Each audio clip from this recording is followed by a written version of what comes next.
Sometimes it can seem that God is far away from us. Sometimes it can seem that our Catholic faith is far away from us.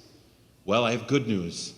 There's 3 things that I'm going to share with you that tell us that God is near, and our Catholic faith is near us. Number 1 is why we're here as Christians, because God became man. The incarnation, God became one of us. We know that. But never overlook it. Never overlook it, even in the middle of summer, because it really should blow our minds away. God became one of us. The Creator became a creature.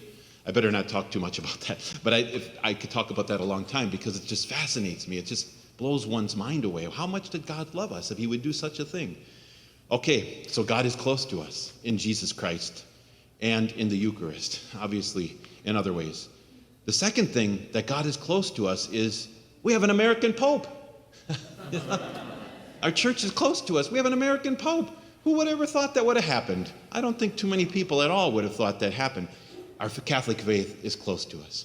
And now, for you young people especially, listen, we have saints who seem so far away. But today, 2 saints were canonized in Rome by Pope Leo. The first ones he canonized, and they're young. They were, the first one I'm going to talk about, it was a millennial. He was born in May 3rd, 1991. 1991, that's recent. For you young people, that seems like a long time ago. It's not. It's very close to us. And he died in Italy. He was born in London. He died in Italy, and he died on October 12th, 2006. He was 15 years old when he died. And the other one died at the young age of 24. The first one is Carlo Acutis. The second one is Pier Giorgio Frassati. And I'm going to talk a little bit about them in the context of our gospel today, which, ouch, it's hard. Our gospel is hard. If you want to leave now, I'll close my eyes. You can leave, because, to be a Christian is to follow after someone who is radical. Jesus is radical. If you love your children more than you love me, you're not worthy of me. If you love your spouse more than me, you're not worthy of me. If you love your very life more than you love me, you're not worthy of me. I don't think Jesus was trying to get a big crowd to follow him per se. I think he was speaking the truth. But there's a truth in the truth which is really beautiful. They're both beautiful. But the beautiful thing is that if we love Jesus, number 1, we'll love our spouse so much more. If we love Jesus at the center of our life, then we'll love our children as more as we should. If we love Jesus as the primary person whom I love, then we'll love everyone more. Because the closer we are to Jesus, the closer we are to loving others. And I want to talk about that in the context of those 2 people who were canonized, St. Pier Giorgio Frassati and St. Carlo Acutis. They loved Jesus more than they loved their parents. And because of that, they brought their parents back to Jesus. Can you imagine that? Usually we think about the parents bringing the children to Jesus, which is the natural way and the normal way and the responsibility that a parent has when the children are young, and nothing is perfect. The children have, the world is out there, so I don't want anybody to say, oh, my children are not practicing their Catholic faith, because God can work wonders and offer your suffering and sacrifices for their conversion. That's another homily. But the children were the ones who brought the parents back. So I'm going to talk about Pier Giorgio Frassati first.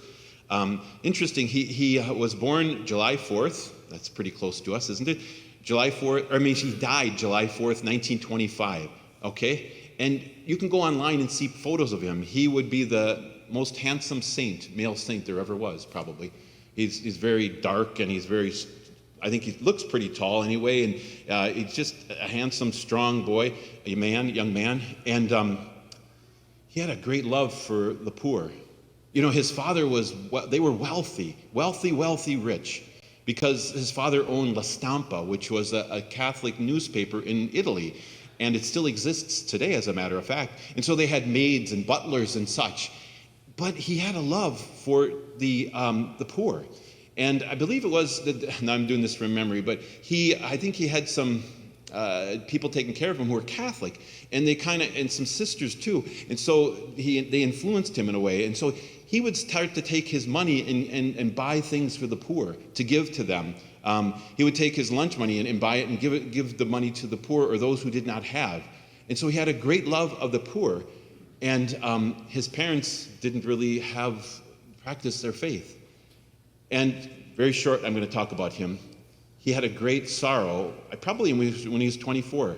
He heard that his mother and father were going to divorce. And he said to one of his friends, I would gladly die if my mom and dad would stay together. A few weeks later, he came down with polio. He loved to go and help people, and he got caught polio from someone he was caring for who had polio, and he died, 24 years old. And of course, what happened was the funeral happened, and his mom and dad were overwhelmed. Who are all these people who are coming to his funeral? Who are these poor people who coming to see him? What did our son do? Well, he gave me food. He helped me. I was in need. He reached out to me. They stayed together. He brought his parents to Jesus. Carlo Acutis, similarly. Carlo Acutis, as I said, he was born in 1991. He died just in 2006. And he was a normal young boy. Listen to what his postulator said. The postulator is the one who puts forward the cause for canonization. And he said he was normal. He was like any other man, any young boy, I should say. He loved to play. He loved to have fun. He loved to go out with his friends. Are you listening, children? Young people, are you listening? This is kind of for you too, and for your parents as well. He loved animals. He had many cats. He would make videos about his cats, and he would invent stories about them. He would dress up as a superhero. There's an image of him, a photo of him as Superman. Superman. Kids like Superman. But he had a superhero, and his superhero was Jesus. At that young age, he had a superhero, and it was Jesus. But in all of this, he incorporated his faith. He was a boy who liked to play soccer. He liked to take trips on the countryside. He loved to hang out with his friends. He loved to swim. He's like a boy like all others. But he had something extra. This secret within him was his friendship with Jesus. His friendship with Jesus. As a matter of fact, I'm going to quote 3 quotes from him. They're very short, they're very succinct, they're very simple, and they go to the heart. This is what Carlo Acutis said. This is the plan of his life. To always be close to Jesus. That's my plan of life. Wow. Anything further than that? No, that's it. To always be close to Jesus, that's my plan of life. Another quote of his. God creates each of us unique. There's not a single one of us who is the same as another. Even twins, God creates us unique. Gives us unique skills, experiences, and desires. And he wants us to become a saint by being an original, by allowing God to work through us in his grace with all the different gifts and skills he's given us for the kingdom of God, for the glory of God, to bring other people to Jesus. And so Carlo Acutis said, everyone is born as an original, but many die as photocopies. You know, we want to fit in. We want to look like everyone else. We want to fit in with the crowd, do what they do, especially for you young people.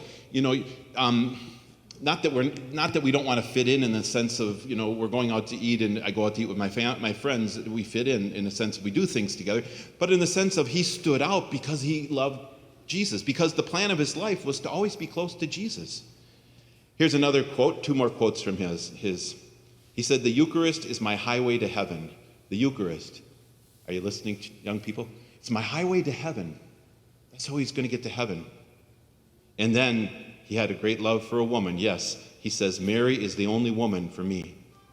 Mary is the only woman for me. He kind of sounds like he had a real strong relationship with God. And the point that I made at the beginning of the Mass, is at the beginning of homily, is that he's close to us because he's a millennial. Go online and look at him. See the videos of him. See the things that he said. Listen to his mother. They interview his mother. And she's so beautiful. She's so straightforward. And as a matter of fact, talking about his mother, this is what she said about how he brought her to Jesus. She said 3 times she had been to Mass. 1 for her first communion, 1 for her confirmation, and 1 for her marriage. That's kind of the case, unfortunately, in our society now, in our church now, isn't it? You know, you come for those special events.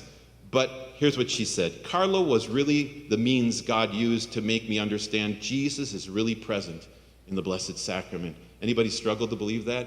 I remember when I was a kid and I struggled to believe that, and I actually went up and talked to the priest about it. That's another homily. But it's a struggle.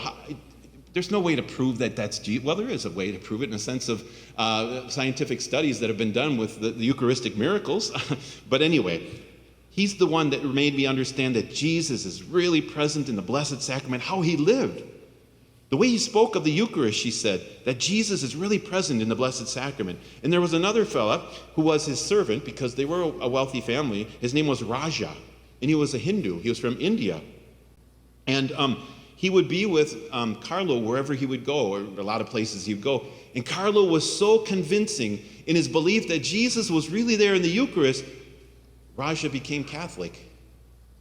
And actually they interview him, go on and punch, servant of Carlo Acutis. And you'll hear him speak about, and the love that he had for, the love that he also had for the poor. And this is what his mother will say here. His mother said, and I quote, he loved the poor. He loved kids who were picked on. Carlo couldn't remain indifferent to the poor, she said. When he was 9 years old, he started to buy sleeping bags and blankets, and he started bringing meals to people. He started organizing himself like a little charity. Okay, but was he a real young person? Yes, he was. He loved video games. Now, kids, listen real closely here. He loved video games. His mother said when he was 8 years old, he received a PlayStation as a gift. But Carlo had read in the newspaper that in the United States, a lot of young people were in clinics and hospitals because they were addicted to video games.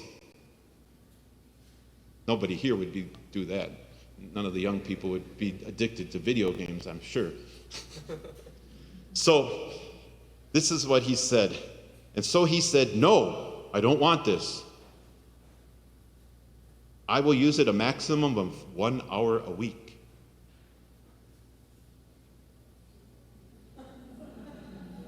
Children, 1 hour a week. I'm sorry, I've given your parents ammunition. But I think a good thing for us all to do, and this is adults too, when we're on the internet, when we're on our phone, or when we're thinking to go on the internet on the phone, ask Jesus first. Jesus, do you want me to go on the internet now? Or when we're on it, Jesus, have I spent enough time on the internet now? Let him into that area of your life too, because he wants to be the Lord of all our lives. So, this is what the postulator said about his spirituality. I must say that I was immediately fascinated by the brevity of his life and by the intensity of his spirituality, his experience with God. He was not able only to transmit it, but also to engage his peers in the adventure towards God. You see, video games are an adventure, aren't they? Go and conquer the fortress, go and race to the end. And Carlo loved those adventures. But he knew the greatest adventure in life was Jesus and pursuing a relationship with Jesus. This is what the postulator said. In the search for the divine, in the search for the supernatural, Carlo has traced out a path for everyone, but particularly for teens, his peers. And so, young people, join the adventure with Carlo and find Jesus. Hear about Carlo with the computer skills. He was a genius. We know, the postulator said, we know he was a computer genius because he studied university textbooks despite only being in middle school. Some of you are in middle school. From a technical standpoint, he would have become an engineer. Any of you want to become an engineer? Carlo was an engineer.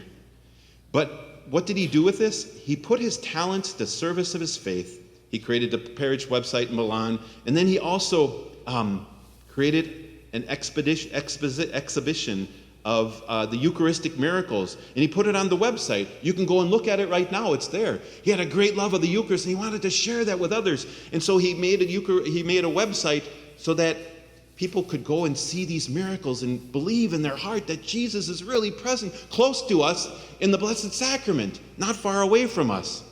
And this is beautiful. They look at everything when they make a saint. And so the postulator said, they studied his computer use. They studied his computer itself. And what did they find? There was nothing unusual about what he did on the computer. Everything was focused on the search for the good. He would visit websites to deepen his knowledge, whether of photos of operatic music or researching exhibitions on the Blessed Virgin Mary or figures of holiness. He did this in a clean, honest way. Alleluia! Wow, we need him, don't we? Oh, we struggle with this. What are we going to do? All the bad stuff that's out there. But Carlo shows us you can use the internet for good. So maybe if you're struggling, today he's canonized. Ask for his intercession. Ask for his intercession. And the postulator said, and this is, and the result of this, I'm sorry, I'm kind of excited. And as a result, he is a witness who tells everyone that it is possible to use the internet for a good purpose. Here's what some teens and young people said about his influence on their lives. What happened was, I watched this video, and a priest in Italy took 3 young people from his parish and went to the beatification when Carlo was proclaimed blessed. Today he's proclaimed canonized saint. And he said, I just had a sense that God wanted me to bring these young people to the beatification. And he did it, and what happened was they had a conversion. The young people had a conversion because they saw someone their own age who was living for Jesus, and it was possible. And so this is what they said. Carlo has always been our point of reference. Seeing a young person who lived his faith so deeply, so seriously, who took this path with such sincerity at such a young age, it's deeply inspiring. Another said, Carlo did something extremely simple yet incredibly powerful. And that made me think that I can do it too. I can myself do it today. I can be my version of Carlo today in a simple, authentic way. Another said, sainthood isn't something distant. Remember, are God's distant? No. Incarnation. Remember, the Pope is distant? No, he's from America. Remember, sainthood is different? No, this is a millennial. This is a young person, close to you. Sainthood, for me, Carlo proved that sainthood is possible. And that being holy doesn't mean being perfect. Holiness is within reach. I believe Carlo helps us define what holiness is. So here's the homework assignment, if you want to do it. Go home and look up Carlo Acutis. Listen to his mother. She's very convincing. Go home and check out Pier Giorgio Frassati. Whichever you want, or both of them. It's up to you if you want to do it, but it might change your life in a beautiful way.